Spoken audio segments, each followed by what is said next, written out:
Hey everyone and welcome back to the channel. Today we're diving deep into Apple's latest desktop operating system macOS Tahoe, announced at WWDC 2025. Tahoe is a big deal, not just for its new features, but because it makes a significant turning point for many Mac users. We're going to break everything you need to know. The official system requirements, which Macs are eligible for this update, which ones are being left behind, and what this all means for Hackintosh community. So let's get into it. First up, let's talk about official system requirements for macOS Tahoe. Apple is really pushing its own silicon with this release. It's quite evident in the compatibility list. At its core, macOS Tahoe is designed for the modern Apple Silicon Macs. This means any Mac with an M1, M2, M3 or future M series chip is fully supported and will get the best experience. For Intel Macs, the story is a bit different. macOS Tahoe is confirmed to be the last major macOS release to support Intel-based Macs. Say, if you're holding onto an older Intel machine, this is likely your final stop for new macOS features, especially the supported Intel Macs or those with a 9th generation Coffee Lake and Cascade Lake based ZNW processors or later, generally released since late 1920. It also officially marks the end of support for Macs with the butterfly keyboards or without T-series processors. Now let's get into the nitty-gritty of which devices are eligible for macOS Tahoe. The list is becoming increasingly exclusive, powering Apple Silicons. Here's the Macs that's officially support macOS Tahoe.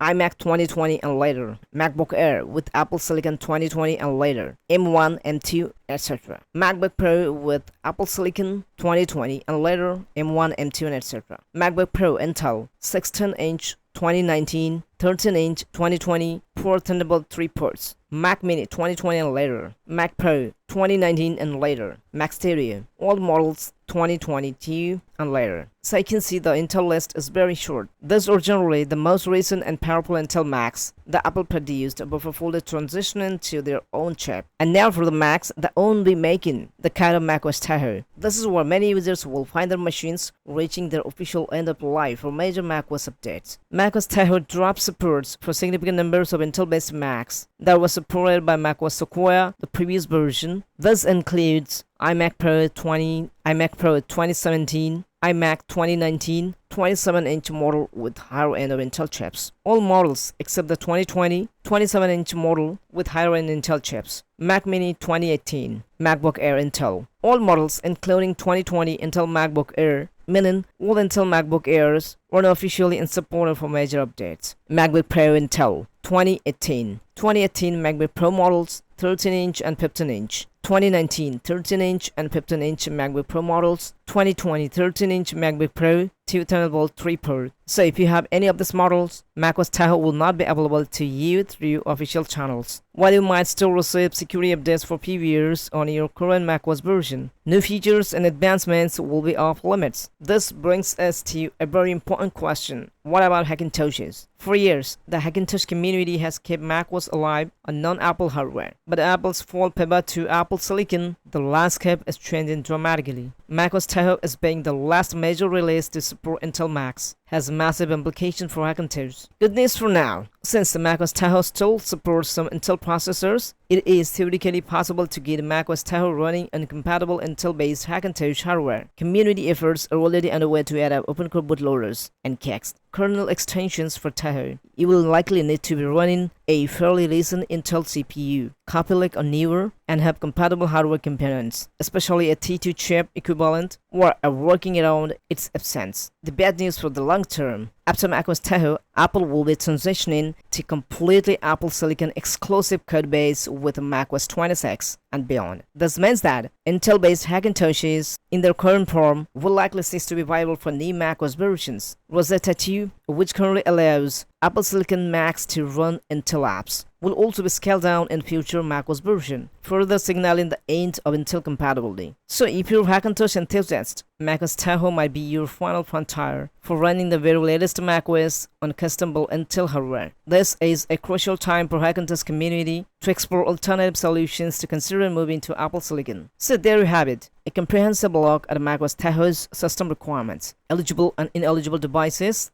and what it means for the Hackintosh world. This release is a clear statement for Apple. The future is Apple Silicon. Why it turns on macOS Tahoe compatibility changes. Are you excited for the new features, or disappointed that your Mac is being left behind? Let me know in the comments below. Don't forget to like this video and subscribe for more tech content, and hit that notification bell so you don't miss our next upload. Thanks for watching. I'll see you in the next one.